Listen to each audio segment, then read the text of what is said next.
When we do these rankings of different stuff from A Link Between Worlds, we can't help but to compare stuff to A Link to the Past. This is, after all, the same world, so there are a lot of stuff that has been reused or rehashed, enemies included. So we try to go after the enemies that are either new or tweaked in at least some way to make this list a bit more unique. We also need to thank PackAttack04082 for letting us use his footage. We're the Also Triforce, I'm on the 1.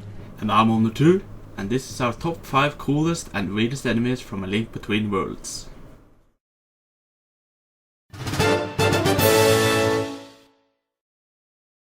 Popos were actually found in A Link to the Past as well, and we did have it on our weirdest list then too.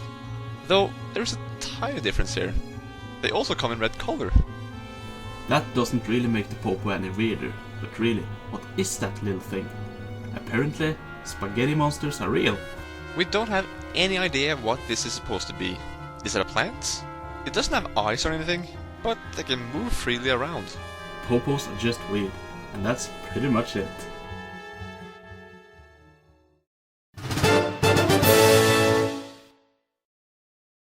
Lanmola was a boss encounter in A Link to the Past, and there were little versions of these in Misery in the Dark World called Swamola. In this game, we have Flamola, and even cooler versions of these. We always liked the look of these enemies in A Link to the Past, but when they're covered in fire, they're even cooler. They don't really do that much else than jump out of lava every now and then, and they're not really aggressive in any way. We just think they look cool.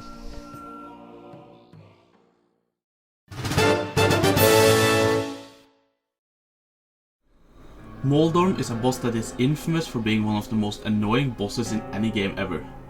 It looks really weird with those crazy eyes and all, and it seems to get passed along to its little kids as well. It is actually a bit strange that the mini Moldorms didn't make it in our A Link to the Past list, but it does here. They're pretty much just more 3D looking than the versions in A Link to the Past. Not much has changed, other than that there's also purple ones. It already had goggly eyes in its 2D incarnation, but man, in 3D, those eyes really pop out. Does it look cute? Does it look weird? Probably both. But this enemy surely belongs here.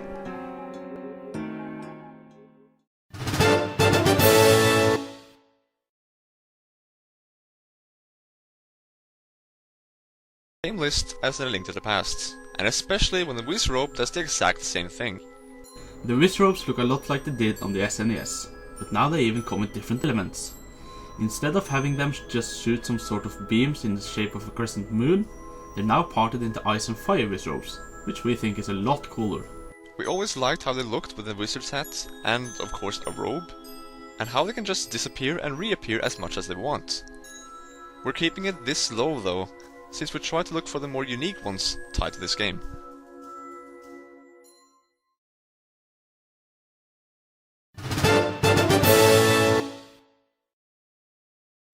We have those enemies that are just out to get you, but there are also the ones that have an ability to help you out.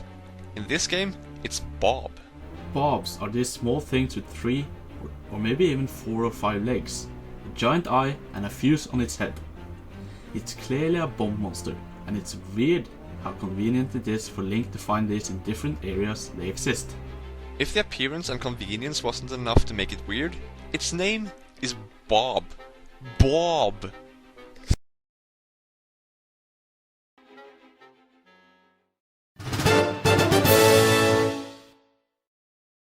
The Legend of Zelda series has had armors from the beginning, these statues that come to life when you either get close to them or touch them. A Link Between Worlds introduces another enemy like that, just with a different look. Gmos are these statues that kinda look like devils, with pitchforks and everything. What's even cooler with these is that they come in different forms and sizes. You have the standard one, ice, and fire. They aren't always hard to defeat with the different rods, but they are cool indeed.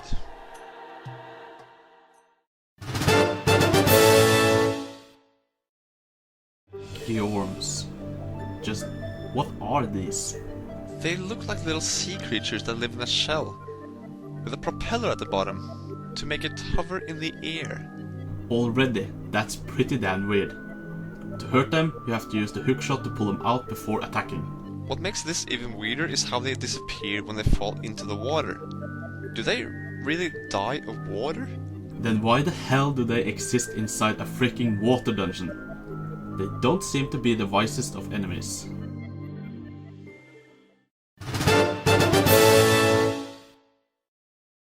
We thought that the Hyrule soldiers were the coolest enemies in A Link to the Past.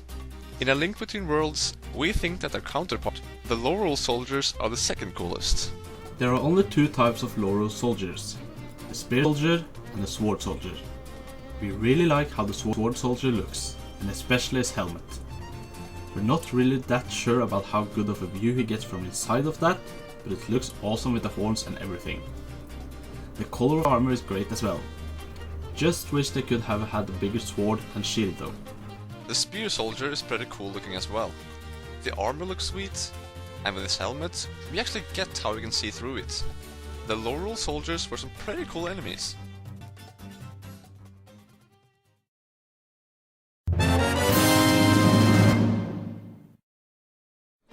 This one is a bit sad. We found Geldman to be the second coolest enemy in A Link to the Past. I mean, how cool is it with these menacing looking sand monsters coming out of the sand? We don't even know how they look underneath the sand. I hope they look awesome! Well, we never got to see how they look underneath the sand. Until now. With the use of the sand rod, you can raise the sand level and dig them up from the ground. And what do we see? The Geldmen are freaking ripped up humanoids that wear speedos. Speedos! And as soon as they're out of the sand, they run away in fear, as if they were embarrassed or something. That is how Geldman went from one of the coolest to the weirdest.